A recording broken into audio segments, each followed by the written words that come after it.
Hey guys, it's Chris Singh here, back from C&H Smallings again for another informative review video about lawn and garden equipment.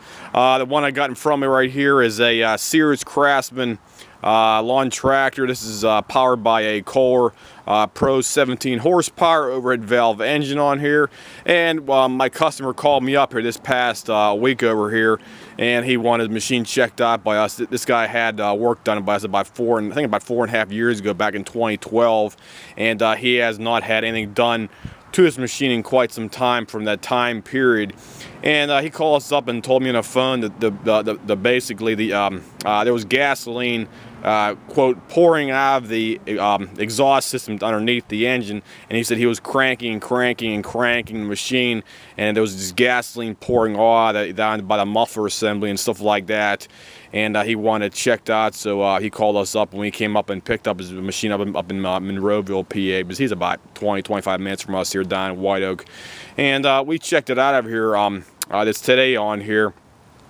And he was originally having a no-start problem on this machine, for one thing, and the no-start problem was caused by about two main things on here. The carburetor he has on here is a Walbro LMK carburetor. They have a carburetor designation stamped on the one portion of the carburetor, and what happened was on here the carburetor is basically pissing itself, and these carburetors have to be replaced due to their design type right there. I believe the last time we did one of these was on my actual grandfather's tractor up in my cabin, and we had to replace it because the last time I checked, the actual seat is it's actually non-removable on the carburetor itself, so we had to replace it anyway. And these typical carburetors, they run for about, let me show you what they actually look like here close up. Here it is right here for you. Walbro. Let's see if I can flip it around here, sorry about it. Here we go. There we go. LMK right on the upper portion, right above the intake. LMK right there. It's LMK series, and these ones, for whatever reason, they tend to start pissing themselves after about, I'd say, about 8 to 10 years out there. This guy's machine, it's still in relatively great shape and stuff like that out here. It just the carburetor was acting up on here, and it's always a good idea to replace them anytime they start pissing themselves like that. Sorry my English, but that's what I call it. He also had debris in the gas tank as well too.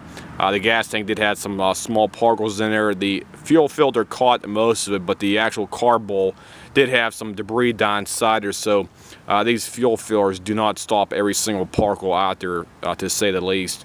The other problem was, once we took the, once we drained the fuel system on here and drained the carburetor out and put it back on, or we attempted to put some ether down inside there after the engine was basically cleaned out of all gas, because the cylinder was basically hydrolocked.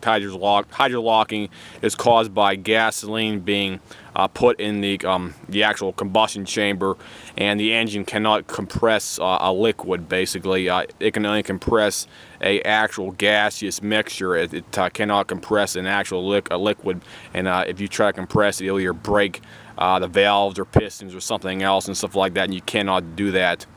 So the other issue was the thing was not starting after we drained the carburetor out, and we checked it out further on here, and the actual flywheel key underneath the flywheel on here was cracked in half.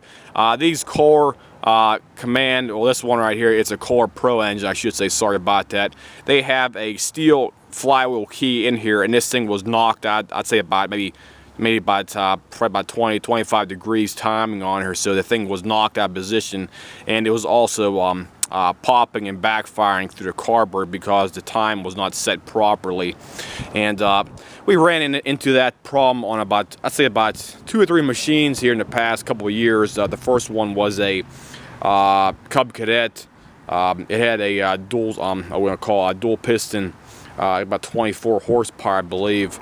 There was one of my neighbors up the road from me over here. He had a machine, and basically, I don't know what he actually did to the machine, but whatever happened, the timing was knocked out of position on there, and the flywheel was actually lifted up just a teeny bit. I'd say probably about a millimeter above where it was actually supposed to be, and the top bolt, or I should say the top nut that holds the flywheel on properly, was extremely loose, and basically the flywheel popped right off without hardly any effort to pop it off from the crankshaft, because you have a small taper actually goes on your crank shaft and it mates to the flywheel itself on it with all these machines, and if they're not put on properly at the factory, they do tend to loosen up over the time because of the vibration and stuff like that, because the flywheel key is only there to keep the timing. It's not to do anything else. Basically, the taper portion on the flywheel itself plus the taper portion on the crank, the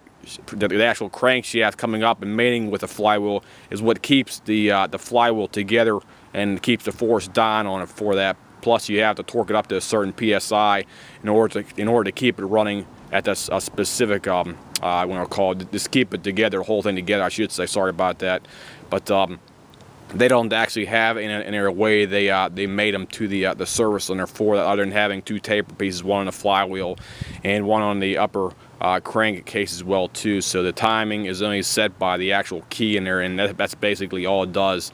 And the other guy's machine I was saying before, the actual nut that holds the entire flywheel assembly was extremely loose. This one right here was the same exact case right here. We took the top of the shroud of the engine on here, and the bolt basically came off in our hands practically, and we tapped on the top portion of the crank on here with basically a rubber and a rawhide ball peen hammer, and it basically popped off in our hands, which means somebody did not either torque it to proper spec at the factory, or somebody just basically did not do their job when they were supposed to do it during quality control and stuff like that out there, because these things have to be torqued to a certain specification out there. If they're not torqued up, they will not hold properly. I say that because about 3 years ago we had a guy, he bring over his machine almost identical to this one, and he took it upon himself to try to do the maintenance on and figure out what was going on, and he basically had the whole top of the engine off. And what he did was he supposedly bought a couple flywheel keyways directly from Kohler himself, and he tried to put it on, and it did not hold at all. And unfortunately, the flywheels on these machines, they have to be tapped down slightly once you get them down on the actual taper portion of the crankshaft, so they seat completely straight on there for that, because if they're not seated completely flush down on the taper properly, they'll basically jump around on there, and it'll basically break your keyway, or the actual key I should say, out again, and you'll be right back to square one right there for that. So it has to be put in a proper way, and if it's not torqued up to the proper spec, it will not hold properly at all. So that's basically the rundown and review of this one specifically right here. The other things was his spark plug was completely, or what we call them, gas filed as well too. The crankcase has probably about a half a quart of gasoline inside as well too, because as I said before, the carburetor was pissing itself and it basically filled up the crankcase. You have fuel dilution in there and stuff like that, and that's basically what needed to be required to service this machine right here for that. All in all, doing all that work over here labor-wise and parts and everything else, the actual carburetor itself is about $160 plus shipping and handling and tax and labor for installing that. So the whole job, basically for us, it's going to be over $300 for this customer right here for that. And that's basically a rundown of what this machine actually needed here for that. It's a Kohler Pro engine on here. This is a Sears 17 horsepower Kohler Pro 17 horsepower overhead valve, and I'll give you the top of the engine look right here as well too.